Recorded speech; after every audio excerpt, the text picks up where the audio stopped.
manière gratuite entrée yi mu nekk entrée gratuite nit ñi di ci jaamu yàlla ñu ci teg ay xasaayit di ci teg alxuraan di ci zikr di ci wax waxu yàlla di fi wax wax ju baax ay borom xol yu rafet di ko fekkee di jaamu yàlla parce que koor ku dem ba dama defe ne sa borom rek ngay bëgg a jege donc ñëpp ñi nga xam ne nekk nañ fi tey ñëw nañu ci bés bi ci jaamu yàlla la ñu nekk donc dañuy ñaan yàlla nangul ñu jaamu yàlla ñu fiy def bi jaahi Seydi Wujud sallallahu alayhi wa sallam li nga xam ne nag léegi bi ñuy door ala kulli haal loolu aussi protocole da ko laaj il faut ñu njëkkee ñi ki nga xam ne mooy monsieur le maire di ko taatagal wala représentant bi fi ne buñ ci paree teg ci ki nga xam ne moom mooy représentant préfet bi di ko ne bismillah teg ci ki nga xam ne aussi mooy représentant des associations sœurs mooy ki nga xam ne Kocc lu muy wax toujours le monsieur de l'élégance wax nga lu rafet parce que l'élégance bi nekkul ci yëre yi mais man dama jàpp élégance bi ci xel bu rafet bi mu yor Samy Diakhaté ku am xel bu rafet la doyen bu baax la donc ñoo ngi koy ne bismillah Samy sois le bienvenu bu ko defee ñu ngi ciy teg ki nga xam ne mooy le président de l'ADAM nag defe naa Matar am na lu mu ci wax ñoom communicateurs yi sëñ Mara Mbaye am na lu mu ci wax Kocc am na lu mu ci wax te ku nekk ci ñun am na loo xam ne yore na ko ci xolam te xam naa lu sell lay doon li nekk ci xol yooyu te sell moom moo tax tey jii yàlla indil ñu ko muy nekk première sorteem moom ak ñi nga xam ne membre du bureau exécutif bi membre yi du ma lim juum mais ñëpp ñu ngi teew donc loolu lu am solo la ci ren lii c'est un fait très marquant nekk na loo xam ne dootuñ ko fàtte ça c'est une date boo xam ne inoubliable dans l'histoire de l'élevage du Sénégal mooy xale boo xam ne xale la mais ay loxom set nañu muy Fadilou Keita yàlla nag moom mooy fal na ko na ñëpp nekk ci gannaawam au service de l'élevage ki mu fi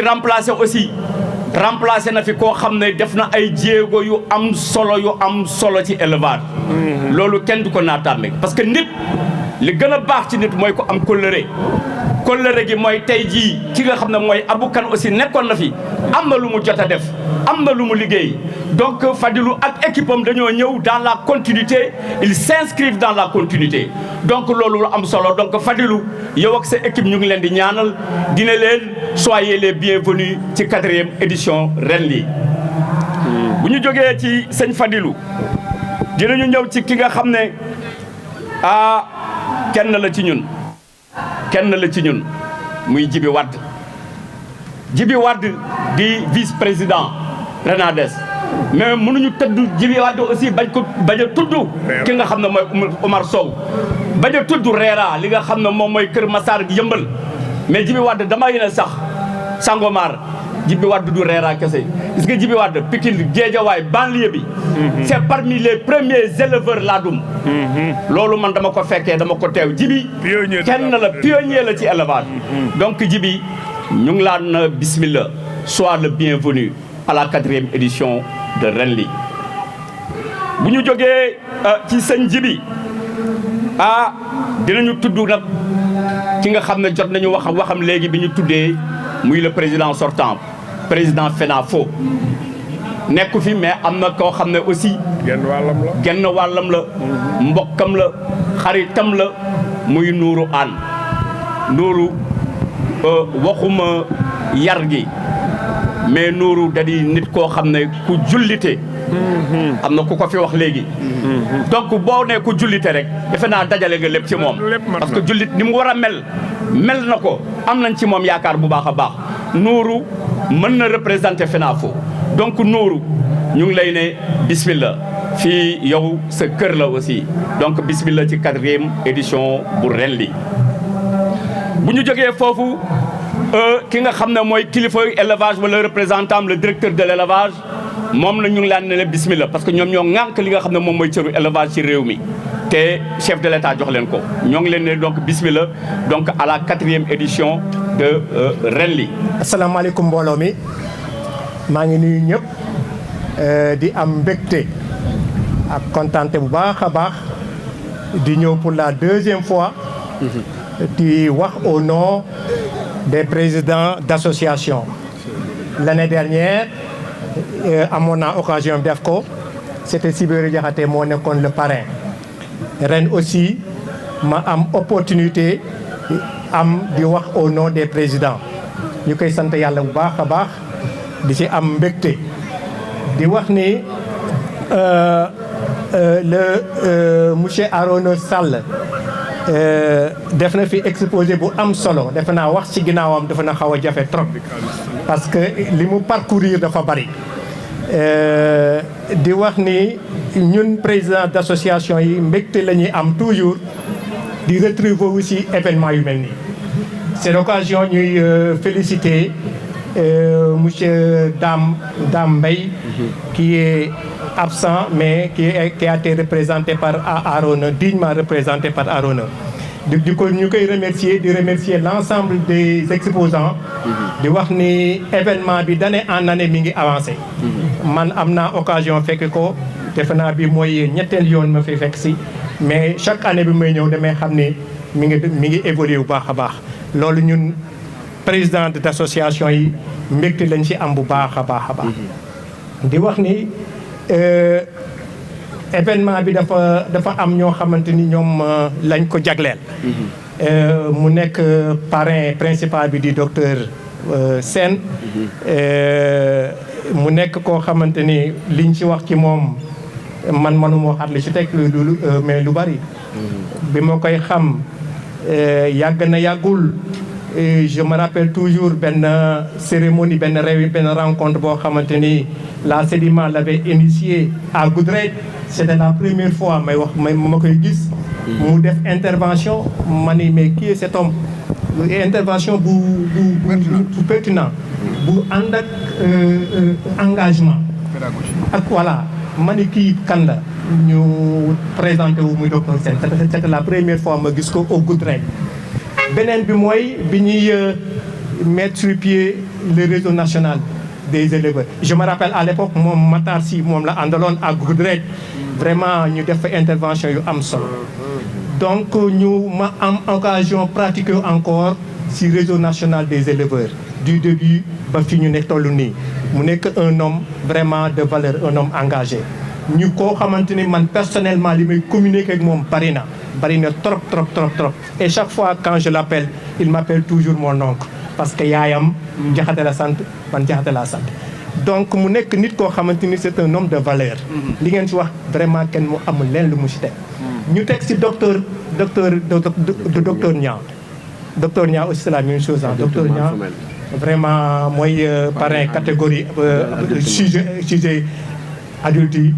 donc mu nekk koo xamante ni vraiment c'est un homme de valeur koo xamante ni élevage bi. mawlana rasulillah wala alayhi wa sahbi ajmain wahlul uqdatan min lisani yafqahu qawli ya khimati cheikh axtuyana bi hadha al mahdari wa tatifi bi nazratin tati lana bi zafari. mbooloo mi asalaamaaleykum ñu ngi leen di nuyu yéen ñëpp ci seen tur ak seen sant. di am mbégte bu mag a teew fi tey balaa maa tàmbalee nuyoo yi dama bëggoon wax ni man suma teewal fii tey dafa am ñaari nit yu spécial yoo xamante ne dama leen uutu ci poste yàlla def tey ñu mag ma nekk sumay kilifa kenn ki ma ta nekk suma papa ma taxaw war a wax ginnaaw ñoom bu ñu amee jëf yu mag yoo xamante ne jëf nañ ko ci élevage te sax jëf moo ëpp doole wax donc ñoom jëf nañu sur tous les plans ki ma bëgg a wax mooy le président Kifa Gueye mu nekk nit ku exceptionnel ku ñëpp xam ci élevage koo xamante ne taxaw di ko tàgg sax tàgg sa bopp la donc jarul may yàgg ci loolu ñu ngi koy nuyu di ko jox wàcc waayam di ko gërëm di ko sant ci li mu jot a def yal na yàlla guddal fanam suñ ko remercier damay aussi remercier gërëm bu baax a baax au nom de l'association, au nom de toutes les associations, au nom des membres du bureau de l'ADAM, muy le président Aboukan. nga xamante ne tey moom mooy le président de la FENAFO am jéego yu mag a mag yoo xamante ne aussi def na ko ci élevage bi nga xamante ne moom lañ bokk surtout ci filière ovine bi waaye aussi nit la koo xamante ne tey identité am ci boppam dafa taxaloo identité wu xar au Sénégal donc nit la koo xamante ne bu ñu taxawee fii war a wax pour une première fois dañ ko war a sargal gërëm ko parce que dañoo gëm ni c'est quelqu'un à honorer c'est quelqu'un boo xamante ne dañ ko war a delloo jukkal bu baax a baax. loolu su weesoo damay nuyu waa ren li yëpp nuyu le président le secrétaire général mais yaakaar naa su ma nuyoo le doyen Arouna Sall bii suma papa sunu xarit sunu lépp ci élevage yaakaar naa nuyu nañ ren li yëpp donc nuyu bi ñu ngi koy teg ci loxoom. ginnaaw loolu ñu nuyu éleveurs yëpp ñi nga xamante ne tey ñoo dajaloo def seen ay effort indi seen i xar cotiser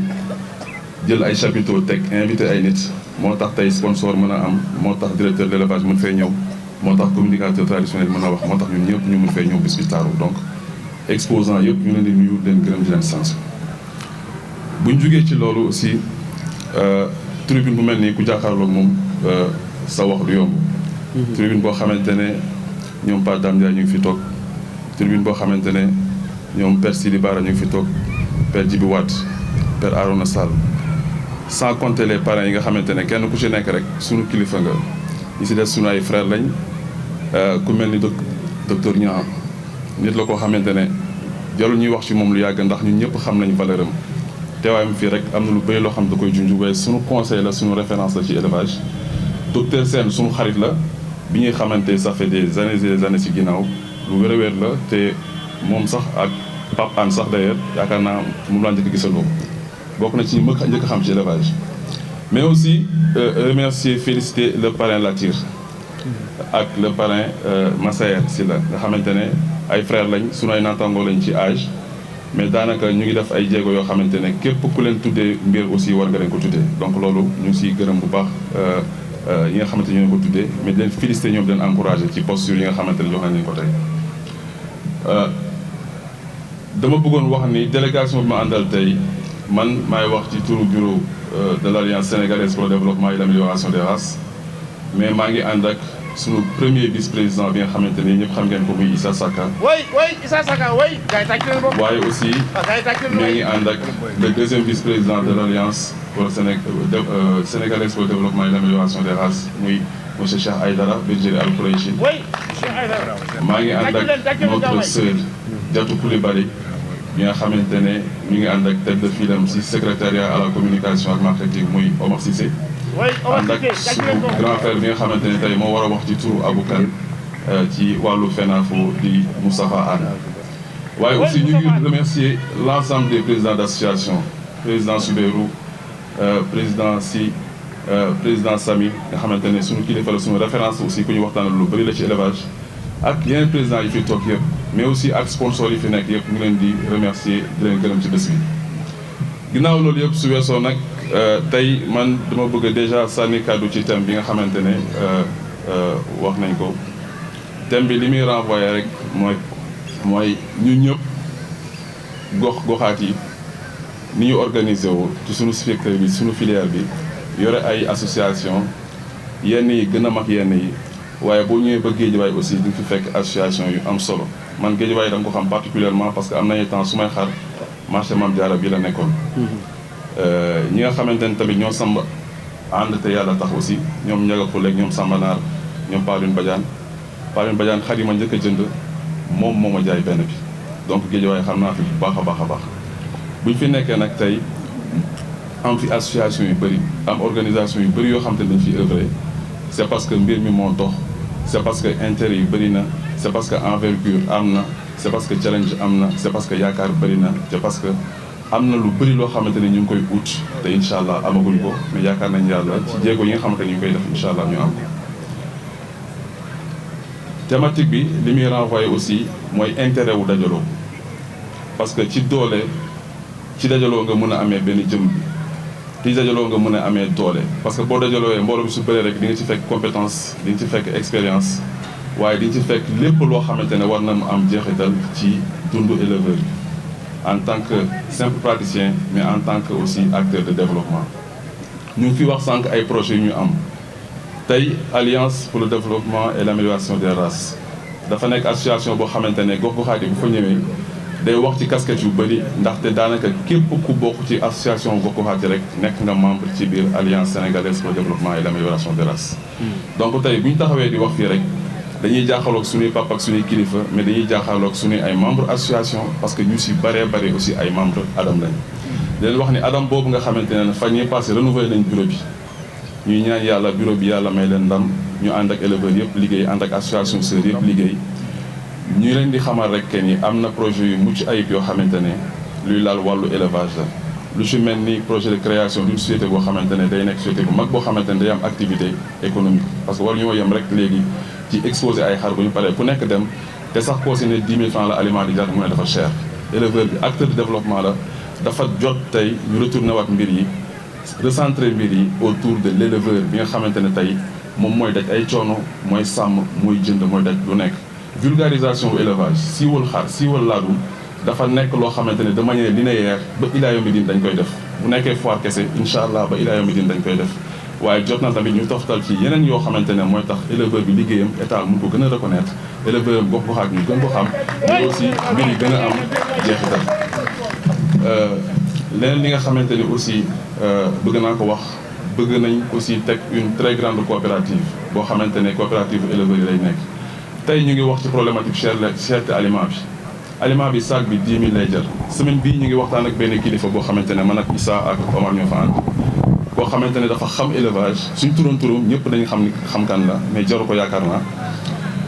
mu ne ñu est-ce que xam ngeen ni saagum ngooñ mi moo gën a cher aliment on a mis du temps à comprendre mu ne parce que ngooñ mi soo ko taasee bës ko sac bi nga bës ko bu baax a baax soo ko pesé woon 15 kilos lay def saako bi mi ngi jar 4500 5000 donc 2 saaku ngooñ pour valeur benn saaku aliment te aliment bi moo ëpp doole parce que mbiri ci nekk moo ëpp doole foofu yi nga xamante ne moo nekk ci biir ngooñ bi te pourtant ñun ngooñ bi lañu gën a soxla que aliment bi parce que aliment bi complément kese la war a nekk donc c'est pour dire ngooñ bu demee ba 2 sacs mën a tolloog saaku aliment bi nga xamante ne ay graines la parce que tey ay graines boo soxaloon garab tey graines yi ngay jël di ko jaay lu gën a cher mbopp bi aliment bi moo war a gën a moins cher donc loolu dafay poser question yu bëri cherté aliment bi dafa am paramètres yu bëri yoo xamante ne dañ cee mën a laal xam ci am ci information yu wóor soog cee mën a wax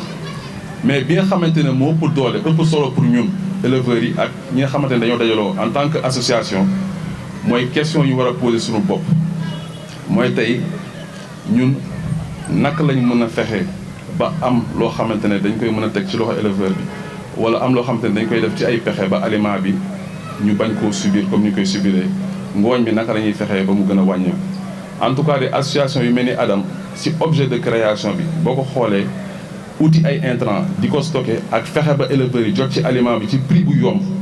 loolu dafa bokk ci nga xamante ne moo tax a jóg association donc question wu cherté aliment bi day interpeller benn plaidoyer bu ñu war a am envers les minoteries waaye aussi ñun aussi en tant qu'association dañu war a poser wu ay questions xool ni nag léegi jot na ñu commencé am ay tool di bay waaye aussi fexe di jënd aliment ak lépp loo xamante ne jur gi da koy soxla di ko lekk di ko mën a jox sunu éleveurs yi pour mbir mi gën a yomb donc responsabilité c'est du côté de l'État pour la législation c'est du côté des minoteries mais aussi c'est du côté des associations et des structures faîtières yi nga xamante ne ñooñu lañ ko ñun ñëpp wax ji mënuma ko guddal li may def rek mooy jeexal par remercier suma grand frère communicateur traditionnel yi nga xamante ne ñëpp ñoo ko bokk ñoom Alioune ñoom Bédi Ñanor fii moom suñu fi toogee ñëpp lañ xam quoi bu ñëw siré fii dañu fi jógee ñu ngi gërëm ñëpp di sant ñëpp xam ni occasion dina amaat incha allah ñu toogaat waxtaan mais xam leen ni fierté bu mag la honneur bu mag la milieu bi ñu bokk si te milieu la boo xamante ne suñu identité daf si bokk aussi te amul dara loo xamante ne incha allah ñu ngi koy am comme activité fekk na moom moo ñu gënal milieu bi parce que milieu bi li ci nekk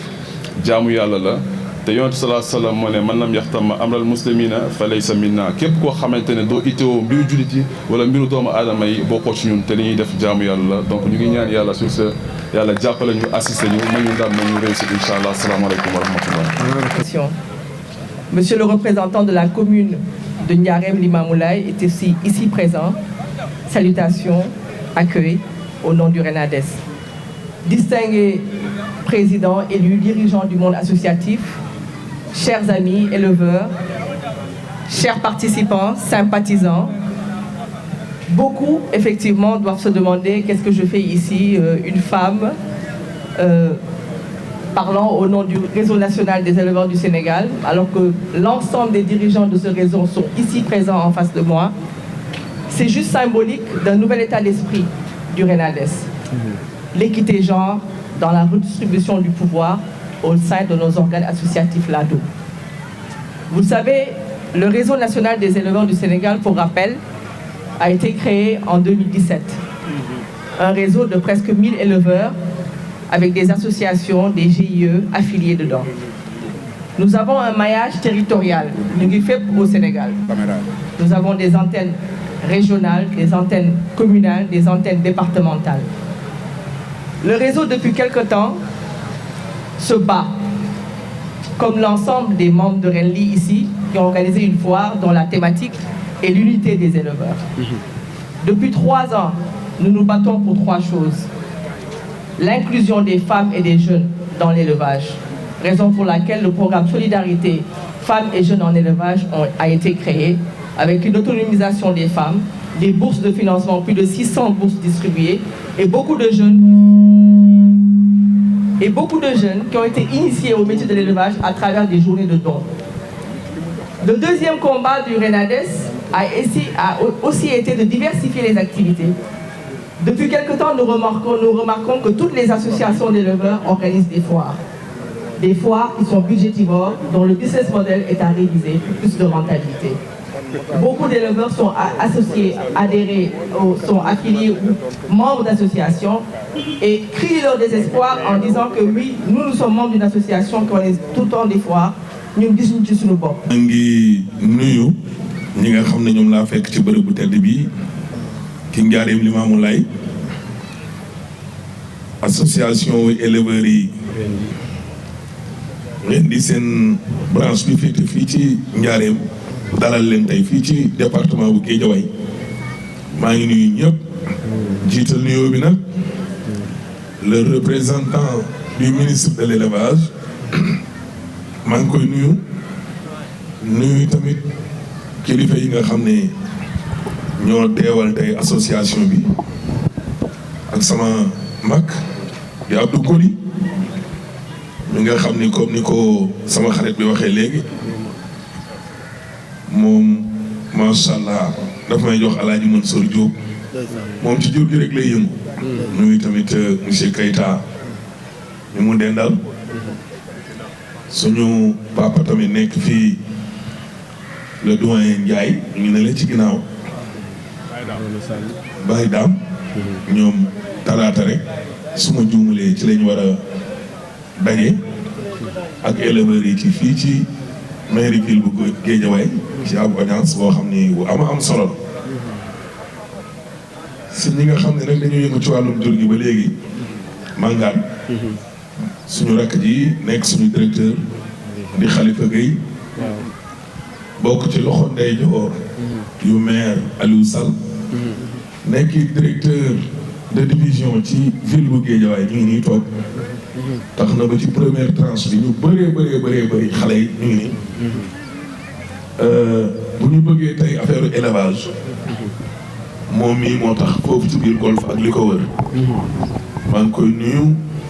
di ko gërëm di ko sant ci yar gi mu uuteeg suñu genre gi nga xam ne léeg-léeg ñu dem ak xalaat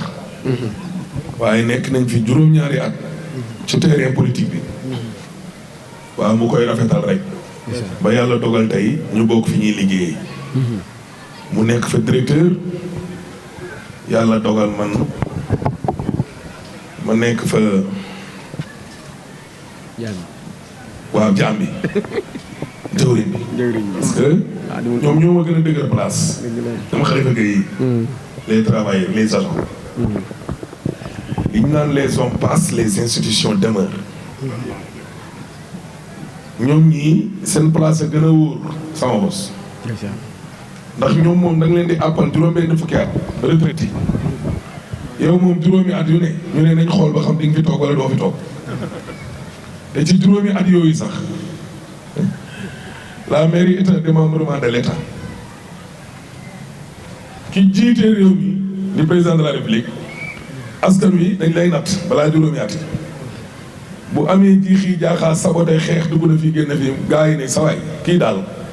nañ indi benn proviseur wala benn professeur mu abal ñu mu dóoral a délégation spéciale kon foofu ca mairie ba maa fa gën a tuuti kon ndomba tànk gën faa wóoradi ndomba tànk moo tax su ma fi fekkee suñuy agent ku mel ni Khalifa Gueye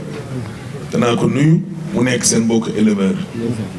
ma nuyu Ousmane Sow ak Maman Ngenaar nuyu Alpha Ba ak ñi nga xam ne ñoom laa fi fekk wàllum élevage nag ak madame Coulibaly mi nga xam ne macha allah yàlla na yàlla dëgëral taxawaayam ci fasaxa gi ak wax ju am solo ñu fi wax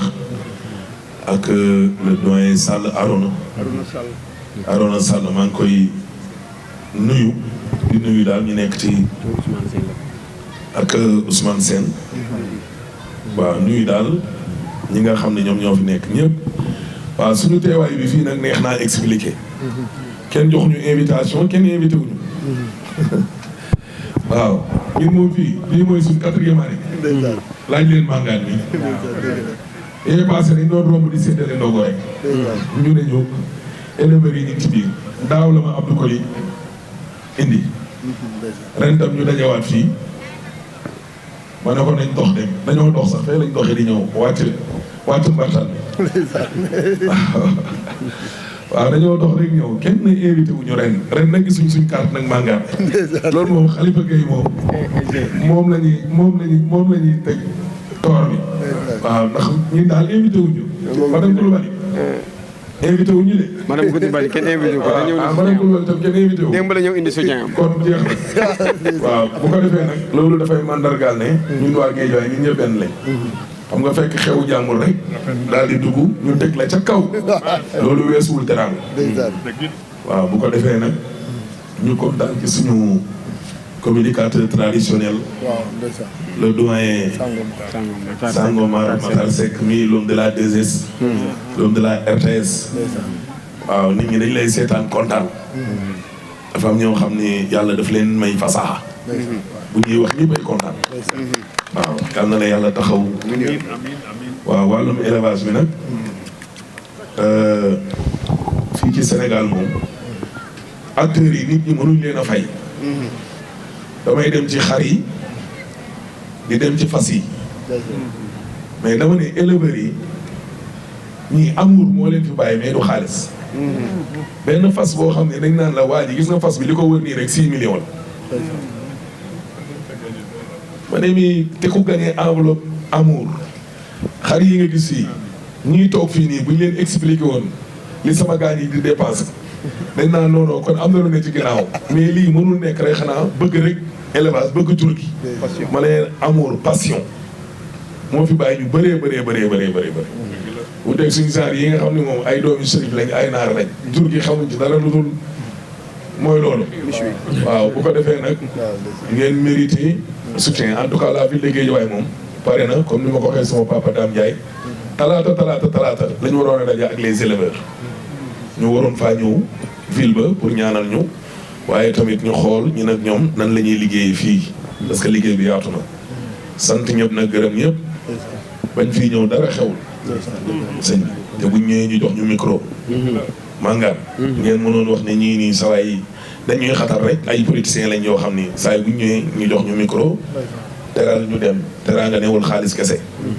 kon ñun suñu élection bi éleveurs yi am na luñ ca def mbooloo mu tal nii nga koy dajale te chaque année ñu indi la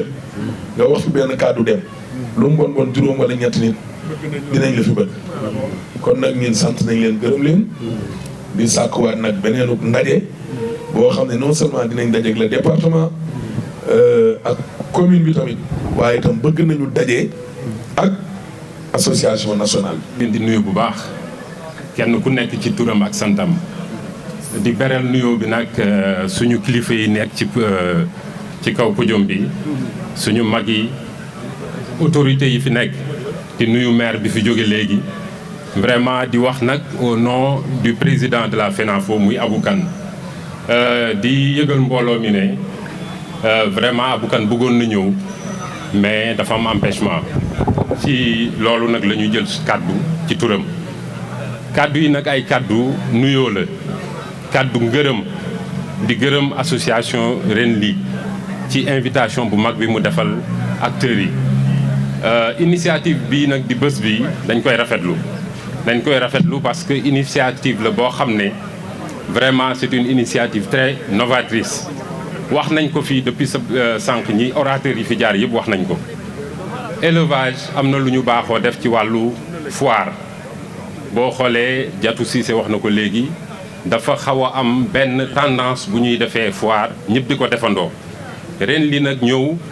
am benn innovation bu mu indi ci ay foire def ko ci bés ci weer woo xam ne weer wu sell la weer bu symbolique ci suñu société muy weeru koor mu am nag ñaari symbolique man yu ma ci gis benn bi déjà mooy xar Sangomar wax na ko sànq symbolique bi mu am ci l'islam muy gàtt boo xam ne dafa am valeur trop une valeur spirituelle ci wàllu islam weer bi nag di weer woo xam ne aussi weer bu màgg la ci wàllu islam ñoom ñu jël initiative def ci ndaje moo xam ne ndaje mi li ko lal yëpp mooy solidarité li ko lal yëpp mooy di joxe ay xéewal di ko jox néew di doole yi loolu muy acte boo xam ne dafa rëy trop ci wàllu initiative yooyu nag laa bëggoon ñëw yaakaar naa ne ci élevage yi on a besoin de ce genre d'initiative pour rompre avec vraiment tradition bi ñu am boo xam ne homogénéisation la ci wàllu élevage bi tradition boobu war nañ ci rompre parce que Diatou wax na ko sànq dafa mel ni tey jii d'ailleurs thème mu journée bi da ciy renvoyer aussi mooy la réunification des forces vives de l'élevage aujourd'hui gis nañ ne association yi bari na initiative yi bari na mais élevage bi dañu soxla synergie li ñuy wax synergie ñoom bokk gis-gis tey jii njataay bi wane na ko boo xewlee boo wootee ñëppay ñëw ñëpp ku ñëw aussi initiative xol bu sell nga ciy ñëwee donc benn déclic bu ndaw moo ñu dese pour que ñu mën a booloo xalaatandoo vraiment yenn dispersion yi ñu wàññi ko loolu nag ci laay woo nit ñi loolu li koy gën a faciliter li koy gën a yombal mooy regroupement yu mag yi waa yu mel ni FENAFO tey jii FENAFO association bu fi nekk la majorité ay membres FENAFO lañ te FENAFO mission am mooy taxawal éleveurs yi fi nga xam ne association yi mënuñ ko taxawee tout ce qui est dynamique commune loo xam ne daal activité la boo xam ne benn association donc mënu ko motee fédération filière bi mën ci taxaw pour jëmee ko kanam loolu nag moo taxoon tey xam naa du ma guddal ci wax ji parce que lu ci bëri wax nañ ko am na projet yu bëri yuñ fi wax ay initiative yoo xam ne buñ ko toppee dina am jeexital ci élevage bi loolu nag li muy laaj mooy booloo li muy laaj mooy dispersion bi am ci biir association yi ñu toog dajaloo xool nan la ñuy waxtaanee ba problème yooyu ñu mën ko dépasser ñu mën a am ay taxawaay yoo xam ne ci biir réseau yi maanaam RENADES wala FENAFO ñu xool nan la ñuy doxee ci jéego yooyu pour que vraiment action yu ñu mën a def ñu koy defandoo di xàccandoo di dóorandoo. di nuyu également tout droit waa FENAFO nga xam ne le président Abou Kane déggante nañu Moustapha li mu wax dëgg la bëggoon na fee teew mais jaam ak bëgg-bëggam yàlla ak dogalam di nuyu l'ADAM en passant par son président Fallou Keïta. Il l'a dit, hein. Avant d'être président, Fallou c'était mon ami. J'espère que ñëw na sama bersi moog le président Abou lu rafet la fa wax. C'est un homme très entier. kon Fallou yàgg sa équipe nga ànd ceeg Issa Saka nga xam ne Issa depuis démb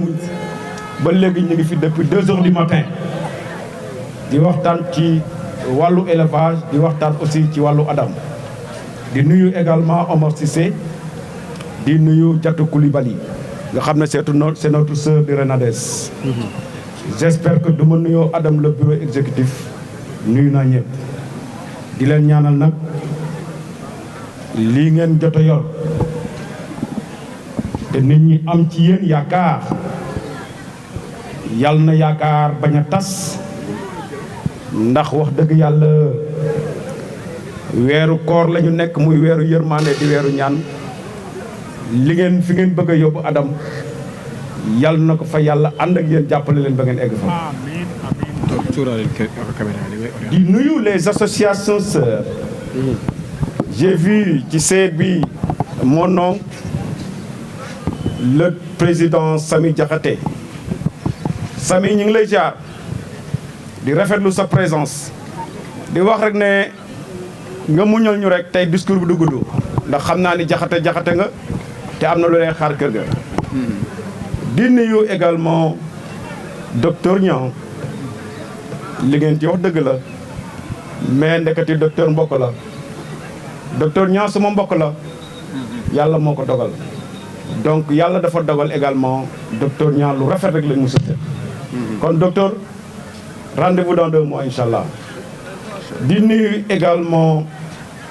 le président Djibi Wade nga xam ne moo fi représenté woon Renades léegi ak le président ADER muy Soubérou Diakhaté. di nuyu également le président Matar Sy nga xam ne actuellement nii moo jiite rek ànd ak délégation bu mag wax dëgg yàlla ñëw ànd ak man ci sama bis bi. dañuy bañ a lim parce que ku lim juum mais yàlla dafa dogal bis bi ñu am ci contentement lool ndax dama sama xaritu démb yi ku mel ni Cheikh Omar lii nga xam ne moom laa tuddee doom ku mel ni Matar Ndiaye nga xam ne mi ngi nii ci seyit bi toog ci kaw ñuy sunu ami d'enfance ñoom ñëpp ñëw nañu. di sant sama sëriñ nag ndax daf ma envoyé doomam muy Moubarak Mbacké ne ma foo teg sa tànk na fa teg sa tànk. di nuyu ñëpp nag di ziar ñëpp di ziar sama mbokk meen yi nga xam ne Khadim Sène mi ngi fii di jël na fi Sène sama grand frère Abdou Sène ñoo bokk ndey ak baay di ñëw nag ci waa réel yi sëñ Omar Touré ñu ngi lay ziar. sa taxawaay rafet na jotuñu gisante mais sa démb lépp ñu ngi ko doon waxtaane ci yow ci lu baax. sa modestie vraiment sa générosité di ñëw nag ci bala may dem ci communicateur traditionnel yi ma mujjee ko ak les infos dama bëggoon nuyu tous les membres du RELI en commençant par leur président Dambay Dame mook sama rak bu ma bokkal ndey ak baay ñoo nekk Italie di nuyu Lay Ñinga Laay di suma xarit di suma lépp di nuyu le président de l'organisation machallah Moustapha Mbaw nga xam ne ay parents lañu d'ailleurs ndax maamam la woon ak sama maam di nuyu sëñ Ale nga xam ne imam bi la di kontaan ci moom lool sax di kontaan ci ñoom Cheikh Wade ci waa RELI kontaan nañ ci oxlu élevage parce que lu mel ni koor nga jógloo nit ñi ñëpp jóg loolu du lu yomb te tey wax dafay xaw a jafe parce que nit ki mënoo nekk ci benn contentement ba pare am benn discours de haut niveau dafa àndul ndax mbégte dafa dugganteeg loolu di leen wax ne dama leen koy dénkaat li ma leen waxoon yéen a ngi ci seen association concept la te li may wax am na ñu nga xam ne toog nañ fii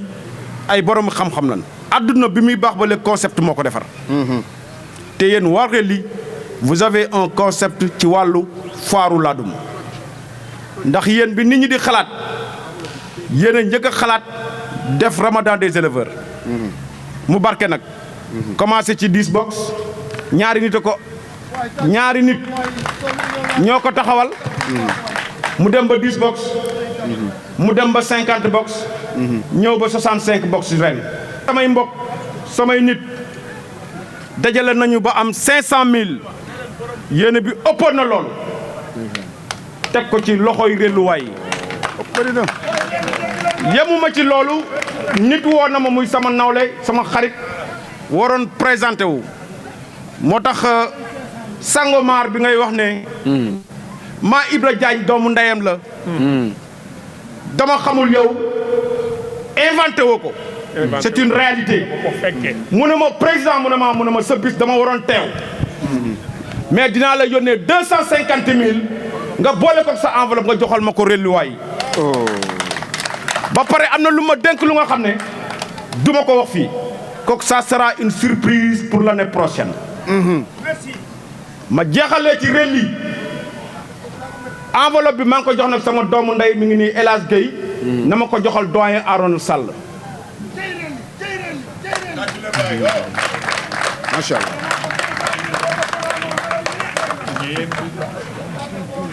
ren li ngay defal élevage ëpp na ay milliards wax nga ko yow ci nga dëkk xel bu rafet ci nga dëkk physiquement guddeeg bëccëg ci ngay dëkk da ngay nekk ak xale yi ñoom ñëpp ba ay 2 heures du matin ba 3 heures du matin di leen xelal donc loolu ëpp na